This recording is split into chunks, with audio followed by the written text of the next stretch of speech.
Miks on pealtnäha elementaarne masinapargi hooldamine keerukas? Aga sellepärast, et protsessis on palju osalisi. Protsess ise peab olema võimalikult lühiajaline ja algselt kohe läbi mõeldud. Korraldatud peab olema logistika, tehnika asendus ja asjasse puutuvate inimeste omavaheline suhtlus.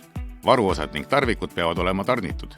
Kui keegi asjaosalistest, näiteks tehnikajuht, meeskonnajuht, masinaoperaator, müüja, kliendi esindaja või hooldajatehnik ise, täidab oma rolli puudulikult, kannatab terve ahel. Ebakõlas tekib virvarr, mis kulmineerub stressi, ettevõttesiseste pingete või isegi leppetrahvidega. Lahendus on inimeste õigeaegne ja täpne informeerimine. Metroteki hoolduspäevik täidab informaatori rolli. See on tööriist hooldusaegade reserveerimiseks ja meeldetuletamiseks. Kui mõni teenindustähtaeg on lähenemas või vajab broneerimist hooldusaeg, tõstetakse andmed automaatselt esile.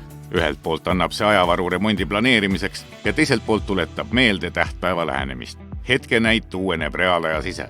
Hooldenäidu ja kauguse selleni arvutab välja programm. Samuti on asjaosalistele nähtav, kui tehnikajuht on fikseerinud konkreetse hooldusaja. Märkamatult ja lärmi löömata on remont kokku lepitud ning kõik on sellest teadlikud. Igale asjaosalisele on info 24/7 kättesaadav, mida millalgi mingil masinal ja missuguse töötundide näidu juures remonditi või hooldati. Selgel ja arusaadaval kujul.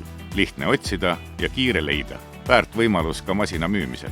Töö tehtuks märkimisel saad ise fikseerida järgmise hoolduse välba. Iga töö juurde saab lisada pildi ja failimaterjali. Elektroonilise päeviku juurde kuulub kronoloogia.